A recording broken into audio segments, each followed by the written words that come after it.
Good morning, everybody. Welcome to our Thursday tea and toast. Luke is with me again this morning. Morning, Luke. Good morning, Jasmine. How are you? I'm all right, thanks. How are you? Good. Yeah, not bad. Yeah. Feeling okay this Thursday? Yeah, feeling cold. Yeah. But yeah, feeling good. Cold. Yeah, feeling a bit more Christmassy today than I was yesterday. Oh yeah. I'm not. I'm still not. Still not in taking time to get into it. Yeah. I honestly don't think. I this is me every year. I think once the kids break up from school and I break up from work, which will be next week, I think that's when it starts to feel like, Christmas is coming. I spent blimmin' hours yesterday wrapping presents. Oh my gosh, I hate wrapping. I hate it. I'm not one of them people. Some people like really go for it with like matching bows and ribbons and this and that. Mine's literally just like sellotape. That's exactly how I am. What, you don't like it? Oh, I hate wrapping. I hate it. If I've got to do it myself, I'll just literally do what you just said. I'll put wrapping paper on. I'll try and make it look all right, but it never turns out all right. One year I gave everything just in the bag that they gave me. I was literally pouring the present on the tree in the bag. Some take the bags, and that was it. I don't enjoy it. I'm not good at it. No, I don't enjoy it. And I think I start off with really good intentions, but obviously with two children, there's a lot of presents. And then obviously all of my family, my husband's family, because obviously he has absolutely no idea what we buy anyone, what the kids have got. It's as much a surprise to him on Christmas Day as it is to the kids. So I do it all. And I start off with really good intentions, thinking, right, I'm going to try and make this look a bit nicer this year. And honestly, you should have bought some of the presents the kids are going to open on Christmas Day. They're going to look at and think, what the hell? It's a horrible job. It's horrible. Some people make a big thing out of it, like, wrapping presents day, they'll have a glass of wine and they'll put Christmas music on and they'll relax. It's mayhem. When I try and do that, it's mayhem. Yeah. I'll do it. Cats are standing all over it. Dogs running all over the place. My dog was all over it. And then it's also then the hiding of it. It's like, my garage is just full of black bin bags of presents that I'm just like having to make sure that my husband knows that they're not to go to the tip. Don't do a tip run. They're actually presents. I always have a slight panic thinking, oh my gosh, please don't accidentally have a good day. Oh, can you imagine? But yeah, I've heard of some people who don't do any wrapping until Christmas Eve. I couldn't be doing that. Once the kids a common thing, I think. Pardon? I think that's quite a common thing. Oh, no. Yeah. See, on Christmas Eve, once the kids have gone to bed, finally settled, because you know what it's like, takes blooming ages. I don't want to be wrapping presents because you have to wait for them to be asleep, because I don't know about your daughter, but sometimes you'll put them to bed and they're so excited, like one of them will come back downstairs, or you're like, so you've got to make sure that they're like fully asleep. And then by that time then, I don't want to be wrapping presents. I want to be sitting with a glass of wine, relaxing. Because also, I think I probably have spent 6 hours this week wrapping, which is a lot. Imagine if the kids don't go to bed on Christmas Eve. Yeah, in total, all the presents, easily 6 hours. Wow. I am pretty slow because I'm rubbish. Then I'll cut the paper the wrong size, and there's all sorts that go on. I ran out of paper, I had to go back out to the shops and get some. But I wrapped my brother a newspaper last year. Yeah, I'm not sure I can get away with that with the kids. They'd be like, that's not what you got to make an effort for the kids. Yeah, exactly. But I don't want to be doing it on Christmas Eve. So yeah, it's I'm almost there. I've got to wrap all the teacher gifts today. Do you do that? Do you buy? Well, I would have, but this is only her second year in school. But both years we've not been able to do anything for. Oh, you're not allowed, are you? No, not allowed because of COVID. Even Christmas cards, we can't write Christmas cards or anything. Yeah, I remember you saying that. You can understand it. It's not a massive deal. No, so our school, they normally they have like a post box up outside the head teacher's office, and all the children go in and post their cards, and then they obviously get distributed. Well, we got an email saying this year they can take cards in, but they have to come in this week. So they can sit on the sides in the classroom, and they'll be given out next week, but they can only give cards to the children in their class, in their bubble. They can't send any to anyone else. Yeah, I mean, that makes sense. Yeah. Morning, Laurel. Hello. So yeah, which makes sense. But so that was like 60 cards the kids have written over the past few days. Oh, it's as hard work for me as it is them. How do you spell this? How do you do that? And my daughter got fed up of writing them. So then I ended up having to write all the names on the envelopes. Then my son doesn't like licking the envelopes to stick them down. So that I'm like, this is hard work. And so then obviously they are at our school. There's nothing been said that we can't buy the teachers' presents. And I've always done it. Like my son's in year 6 now. So he's done 7 years at primary. So I've done it every year. So they want to do teacher gifts. But it ends up being expensive because my daughter's got 3 teachers in her class, because she has a main teacher for 3 days. Then she has another teacher for 2 days, and then the teaching assistant. And then my son's got his teacher and his teaching assistants. That's 5 gifts. You know, it's like on top of everything else. Do you know what I mean? It's a lot. Yeah, definitely. I mean, we did a toast, just halfway through chewing toast then. I ain't got no tea though, so it's not really tea and toast, water and toast. At nursery year before, it's gone quick. At nursery, we did all the cards and all that and everything. And like you said, it takes ages to do it. It started off where it was like, to so-and-so, hope you have a nice day, Merry Christmas, and all that. And then it was like to whoever from, and then that was it. Oh, I know. Well, we've made that mistake before. So this year I said to my daughter, just write to so-and-so, love, because otherwise she starts going into have a great Christmas. And no, we haven't got time to do that on 30 cards. No. What are you having for dinner? See you next year. I'm going to miss you so much. I love you. Honestly. It starts off with all of that and it sort of slowly declines, doesn't it? But I feel like the end is in sight for me. I'm going to wrap the teacher presents today, get them given out tomorrow, and then next week I'm on sort of start to wind down because we break up on Thursday, same as you, don't you? Yeah. So are your school doing the Christmas jumper day tomorrow? It was yesterday we did it. But tomorrow there's a Christmas party thing they're doing. All right. But they can wear whatever they want, so Christmas jumpers. Yeah, we've got Christmas jumper day tomorrow, but like with mufti as well. So it's their first mufti day they've been allowed to have since they've gone back. What day? Mufti. What's mufti? Have you never heard of mufti? Never heard of mufti. Mufti day, that means you can wear your own clothes at school. Are you really? What's called mufti day? What? Mufti day? What does that mean? What does it stand for? That means non-school uniform day. Never heard of that. I've heard of mufti day. Well, non-school uniform day at my school is called non-school uniform day. It's called mufti day at ours. And it was called mufti day when I was at school as well. I'm like a cartoon character or something. Oh my God, that's hilarious. I can't believe you've never heard of that. Never. Oh, and we need people to tell us. Does anyone else call it mufti day? Because is it a Northampton thing or is it? Definitely a Northampton thing. Yeah. We all say it here. I thought it was just a generic word for, Laurel says she's heard it. See? Wow. Sorry, my someone's just at my door, but we'll ignore it. Yeah, so mufti day. I can't believe that. Yeah, no, I like the word mufti. Learn something new every day. Yeah, so they can wear Christmas jumpers and then their own clothes as well. So they're looking forward to that and donate £1 each to save the children, which is a nice charity. Always a pound. The amount of newsletters I get, pound for that, £100 by the end of the term. Oh, I know. It's good, that's a good charity, so it's good. It is a good charity. But yeah. So yeah, something we should say today, happy Hanukkah to our Jewish followers or watchers, because it is the festival of light for the Jewish religion today. So happy Hanukkah. Happy Hanukkah.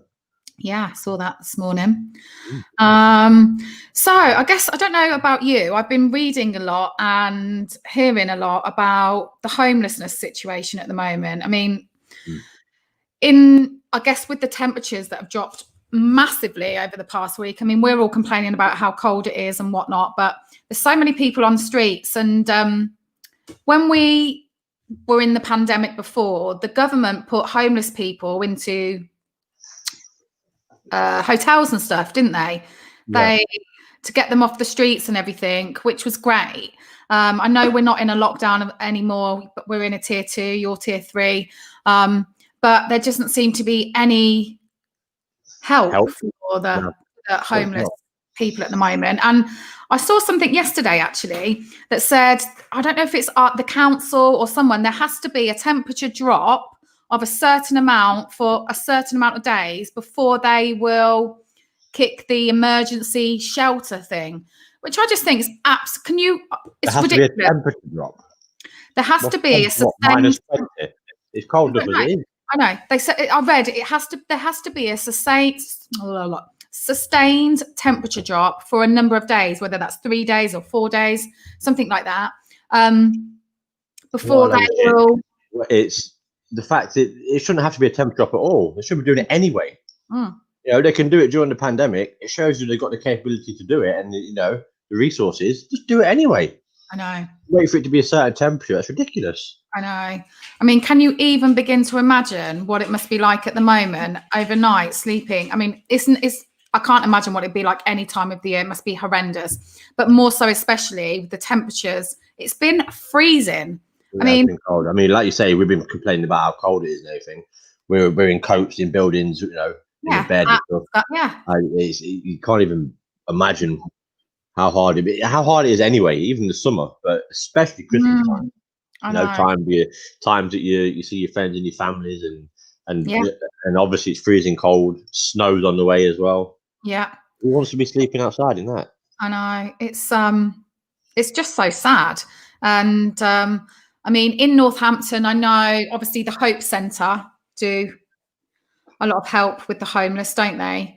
And also there's a project that I've heard of called 1615. Have you heard of that? I haven't. No. What's it about? So basically they go around and they work on the street sort of level and sort of delivering hot meals to homeless people. I think there's probably a lot more to it than that. I only know a sort of snippet of what they do. I'm starting to see things more and more on Facebook with different projects they're involved in. Right. But yeah, that's a couple of the sort of charities in Northampton that are there to help. Yeah. And with places like the Hope Centre, I mean, so how does that work? Can you just turn up there if you are homeless? I think you can. I think you can. That's what they're there for, is to help you, aren't they? Yeah. I mean, I'm not overly, don't overly know the exact rules and etc. But I do know that, I think it is. There's like a drop in. You can just go along and get some sort of help. Yeah. I mean, if anyone watching this, if they need anything like that or a service like that and they don't know where to go, they can come to us, can't they? You know, we can direct them to places, Hope Centre and stuff. I mean, we can even help them get an appointment if that's what's needed, can't we, as well? Yeah. But yeah, and there's also help like your local council as well. Yeah. So I was reading here actually as well with the homeless. If you were to get in contact with the council, it tells you so they can offer free information and advice to anyone that is homeless, or another thing as well, or about to become homeless. Okay. Another thing with this pandemic as well, the amount of people that can't pay the rent or they're losing mortgages and stuff. It's a lot of people that on the verge of becoming homeless. It can happen to anyone. Yeah. It can happen to anyone. Absolutely, and especially at the moment. So the council, they can offer advice and beyond that as well. So depending on how at risk you are or things like that, but get in touch with your local council as well, because they can help. Definitely. And like, you know, if you're not sure where to go or you know, can't even begin to get your head around what to do, give us a shout and we can always help you, you know, signpost you to the right people, you know, that can help. I mean, it's worth mentioning a project that Community Courtyard have always done over the years is our rucksack project, isn't it? Yep. Which is where we get rucksacks, we fill them with all different things, you know, from toiletries to sleeping bag, to warm clothes, hats, bits of food, and we go out as an organisation and we actually deliver them to people who are sleeping rough in Northampton, and that's something we've done as a organisation for many years now. And it's actually really amazing how many people want to get involved in donating to the, we've had so many donations of rucksacks and different. It's really, really amazing what lengths people will go to help, and there's probably nothing more satisfying, and just to give giving those out to people, because they're just so grateful when they receive them, aren't they? Yeah, really, it's needed. It is needed. And if you, I mean, like we've said, if you listen to this and you're in a situation where you are homeless or you're becoming homeless, just help out there. But also, if you're not homeless, and you want to help, then if you don't feel you can go out and just literally give somebody a blanket or anything, then give us a message, drop us a message, and we can do that. If you've got blankets or food, clothing, toiletries, anything, pretty much anything which you think is going to help. If you don't think you can go out and do that yourself, give us drop us a message, and let us know. We'll come and collect it and we'll take it out, because I mean, quite often when some of the team are out on detached work, we see the people sleeping rough, and you see sort of how it's just an awful thing to see, isn't it? And especially at the moment. So like Luke said, if you've got anything you'd like to donate, anything that perhaps could go into some of our rucksacks that we can give out, we're more than happy to collect and collate and distribute for you. It's a tough time of the year, so just the smallest thing can make a big difference. A blanket, massively. A blanket, hat, a pair of gloves, scarf. It's you take things for granted. A small blanket can save a life. Yeah. Can't it really? If you want to think about that way, so anything, and it's a tough time of the year. Tough time of the year. Not only Christmas, you've also got the pandemic. It's just horrible time of the year. So any help is definitely. Oh, and it's just always, like I said, so it's the little things that we take for granted, but they're so gratefully received by those poor people that are having to sleep rough and are homeless. So if you're going to do a good deed this Christmas, if you feel like you want to give a little bit back, then I'd say that's a great thing to do. But it's just a sad state of affairs, really, isn't it? That we have so many rough sleepers and there's not more help out there for them. Challenging times, I guess, but hopefully. Yeah, they are. There's also a website that I looked at today. It's called Shelter.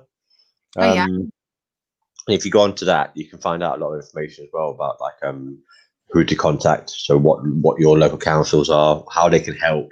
You can even donate on there as well. Oh, really? Yeah, you can donate on there. What's that called? Shelter. Shelter. Is that like a national? Oh, okay. Yeah, yeah. So it's anywhere you are in England, you can use that. Obviously, if you've got internet, then you can use it. If you've not got internet and you want to get involved in it, you want to look at it to find out help. Again, contact us, and we've got internet. Yeah. We can help you do that, can't we? We can help. Yeah, definitely. Oh, so that's the homelessness. It's real sad state of affairs. But if we can all do a little bit to help, then makes everything a little bit easier, I guess. Moving on from homelessness, I was reading this morning that going back to the pandemic, because I know that we speak about it a lot, but it's hard not to speak about it, that Wales have changed their isolation period. So us here, we have to isolate for 14 days if we're in a house with someone test positive, or you're in if our kids are in a class with someone test positives. So now Wales have changed it down to 10 days. So this I just find bonkers again. So if you live in England, you isolate for 14 days. If you live in Wales, you isolate for 10. Why can't we just have a generic? Why? If everything, because they say that everything's backed by science. So what's the difference in the science in Wales to science here? I don't know. If they said why? I don't know. I just saw it briefly before I come on this morning. I was just looking at the news today, and that was one of the. It's just adding even more to the confusion. Yeah, I know. So if someone in Wales that's done their 10-day isolation, they could then come to England, but actually still in our rules have another 4 days to do. So it's honestly mental. If it's 14 days, it's 14 days. Yeah. You know, Or we will change to 10. You know, it's like with the whole schools breaking up a day early. So what we was talking about, I think, I don't know if it was yesterday or the day before. So my school was supposed to close on the 18th.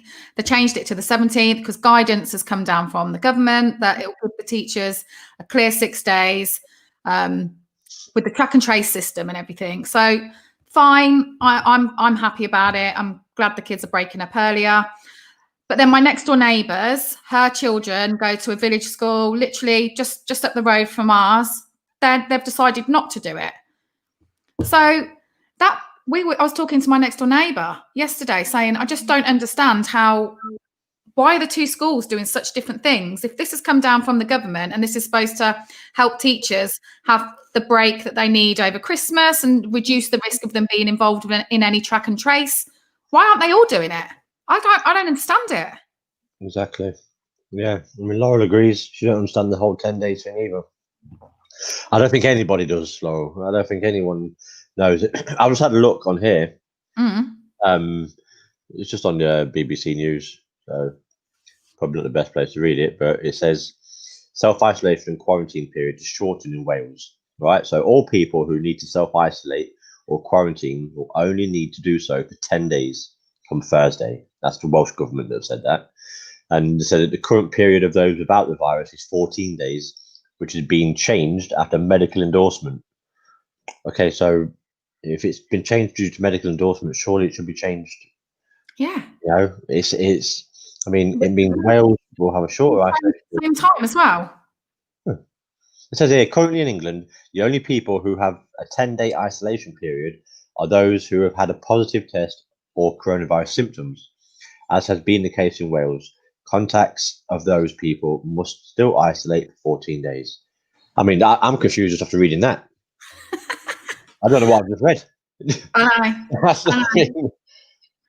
It's so confusing, honestly. It really is. And, you know, we've said it a million times, but, you know, this is half the blooming problem the whole way through this pandemic. Everything's so confusing. You know, like when I sometimes I have a little panic thinking, oh, my God, has one of my kids got a cough? And I'll quickly Google, like, if they go for a good test. And it's so hard. You're going to, aren't you? You're going to do that. Yeah. But it's so hard to work out what the rules are. And then when Wales is one thing and Scotland's another and we're another, it just makes it all confusing. 10 days here, 14 days there, and then you can't drink alcohol here, but you can drink alcohol there. And it's just, you got to try and take the important parts from it. It's hard. It is hard. So I fully understand why people are getting so worked up and in a bit of a, because it's just, I mean, you've got guidelines, but which guidelines do you go by? You know? This is it. I guess yeah. I mean, it's going to be interesting next week. So I think it's the 16th next week where the government are reviewing the tiers. Because I read as well this morning that London are on the brink of going into tier 3. Their cases have increased by 2/3. So they're on the brink of going into tier 3. Whether any other places, I mean, I read conflicting information on Northampton all the time. One day we're dropped, and the next day we're dangerously high. We're teetering on the edge of tier 3. So I feel like I never really know what's what. But Laurel's just said, I hope Leicestershire goes down. Yeah, I do, Laurel. I hope. Oh yeah, you and me. Yeah. I think if it was a tier 4, we'd be in tier 4. I mean, I can't see anyone moving down a tier before Christmas because I think with the relaxation over Christmas anyway, it's going to go bonkers and we're going to be in lockdown again in January. So I think if anything, if you don't move up a tier, you'll just stay in your tier because loosening it at that crucial close point to Christmas where people are going to want to go out and party, they're going to want to see friends, it's just not going to be the right time, my opinion. I mean, what do I know? you know, Boris could bloody say anything. Who knows? Well, he does say anything, doesn't he? It just, I don't even know what he says. Yeah, another insane one.